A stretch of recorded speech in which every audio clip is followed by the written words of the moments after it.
Hi, and welcome back to the Save It for Parts channel. Today we're here at the Fridley Axeman Surplus Store. I've previously toured the main location in St. Paul, Minnesota, but there are two other locations of Axeman stores here in the Twin Cities. Fridley is probably the second most common one that I go to. It's a little bit smaller than the St. Paul location. It is here in a strip mall in Fridley, and I'll throw some information down in the description about the address and all that. Now, Axeman Surplus is a store that I love, I go to very frequently, and I talk about in many, if not all of my videos. Anytime I make something, I'm probably using parts from Axeman Surplus. If you live in the Twin Cities, or anywhere in Minnesota really, I would highly recommend visiting Axeman Surplus. It's a fantastic store. You will always find stuff that you didn't know you need, don't know what it is, don't know how you'll use it, didn't know it existed, but you desperately need it, and that is the perfect kind of store for this. It's also worth visiting on a regular basis because their stock does rotate. They get all kinds of weird stuff in and out. If you see something there one day, it might not be there the next day, so buy it while you can and check back a week later to see what's there now. So they've agreed to let me go through the store, get some video inside, do a little tour around their shelves and all of their amazing products. So let's go inside and see what they've got. All right, I am going to do a bit of a voiceover walkthrough here. I visited the Fridley Axeman during regular store hours, so they had some possibly copyrighted music playing in the background, and they had other customers running around, so I was trying hard not to film random civilians in the background. This means I'm going to be going back here later and trying to talk my way through some of the things that I saw. Usually when I come into the Fridley Axeman, I head straight to the back. All of the weirdest stuff, all of the unique stuff, all of the kind of one-of-a-kind temporary items that they just got in, have not sorted it anywhere else, don't really know what it is, that stuff tends to all be in the back. So I tend to cut right through all of the gizmos and gadgets and the regular stuff on the front shelves, and I come back here to the back part of the Fridley Axeman store, where all the most interesting stuff lives.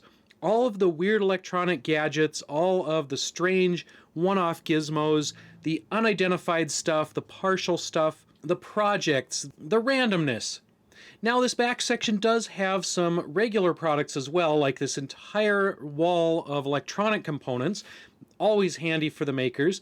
We also have things like wires, we have fabric, we have other materials, and if I knew more about electronics, I would be overjoyed by this massive diode and all of the little organizers full of diodes and other things along those lines. They also have a pretty good selection of small motors back here. Once I'm done with the back section, I tend to wander through the rest of the store because there is some regular-ish stock. Things like backpacks, bags, t-shirts, holiday seasonal stuff, project enclosures, tools, and that stuff tends to stay in kind of the same parts of the store, but it does move around a little bit, and some stuff, like I said, does come and go. For example, these creepy dolls aren't always here. Buy them now while they're haunted. Now, when you think of a surplus store, you might think military surplus, and Axeman does have some military surplus, but that's not all that's here. They are more of an all-around surplus store, corporate surplus, industrial surplus, medical surplus, scientific surplus. Anytime a business goes out of business, anytime a laboratory closes, anytime a factory closes down, Axeman very often gets all of that leftover stuff. And that means sometimes they have entire pallets of one particular product, and they can keep selling that product for years. Other times, they get one-of-a-kind things that they only sell once, and you will never see them again. So that's why I mentioned it is worth coming back here, stopping in frequently, and just seeing what do they have. They do have some overlap between the three stores. They have some of the same things. When they buy 18 pallets of combination hammer axes from someplace, they will spread those out between the three stores. But when they get a special, one-of-a-kind Cold War military radar, that is only going to go to one store, and it's kind of a toss-up which store that goes to. So again, it's worth checking all three locations. As I mentioned, they also have some seasonal things, including Halloween decorations, St. Patrick's Day, Thanksgiving, all of the usual American holidays. They also tend to have a lot of flashlights, other lighting type accessories, random hobby equipment and materials. Sometimes they even have board games and puzzles. They also frequently have misprinted glassware, plates, artwork, things like that. When you have, say, a local prom at a local high school, and somebody misprints 1,000 glasses that say Prompt 2037, Well, all those misprinted glasses will probably end up at Axeman Surplus.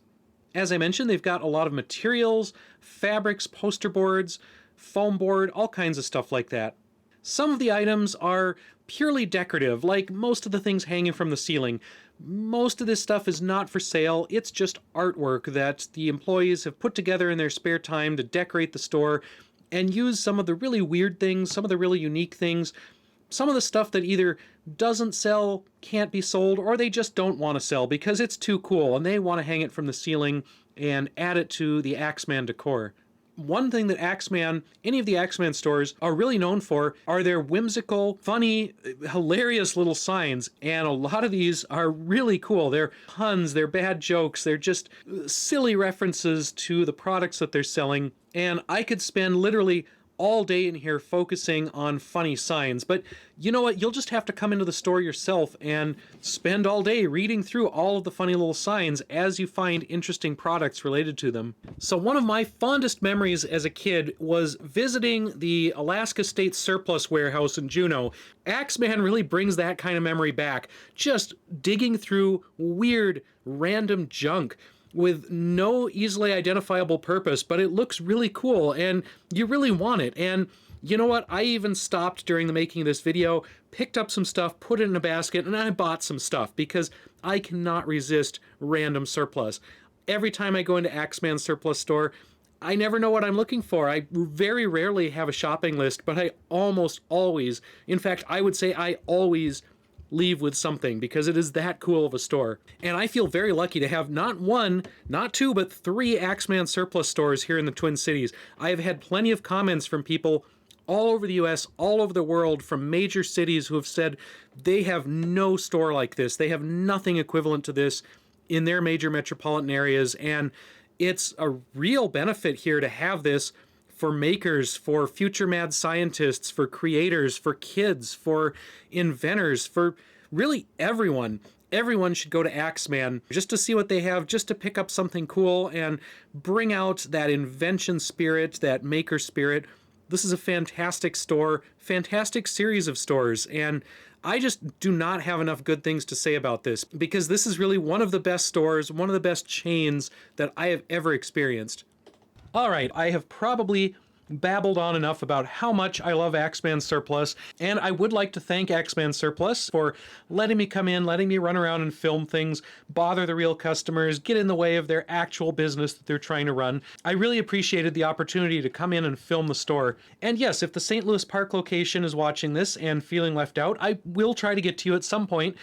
St. Louis Park is a little bit out of my way, so I don't get down there as much. You can tell just by looking around at the displays and the artwork and the creations all over the walls and ceiling that this is the kind of store the employees really enjoy working at. This is the kind of business that rewards creativity, encourages craziness, mad science, inventiveness, encourages strangeness, weirdness, which is fantastic. That is just the kind of thing I like to see. If I didn't already have a real day job, I would probably be applying to work at Axeman Surplus. If I went through the store too quickly for you, you will just have to visit one of the Axeman Surplus locations in St. Paul, Fridley, or St. Louis Park, or better yet, visit all three and experience the wonder for yourself. I hope everyone has enjoyed this look inside the Fridley Axeman store. Check out my other video on the St. Paul store. I'll throw a link to that as well. And then check out all of my other videos to see wacky, random things that I've built using Axeman parts. Thanks to everyone for watching, and we'll see you next time. Oh, look, they even have my face as a Halloween costume. How thoughtful.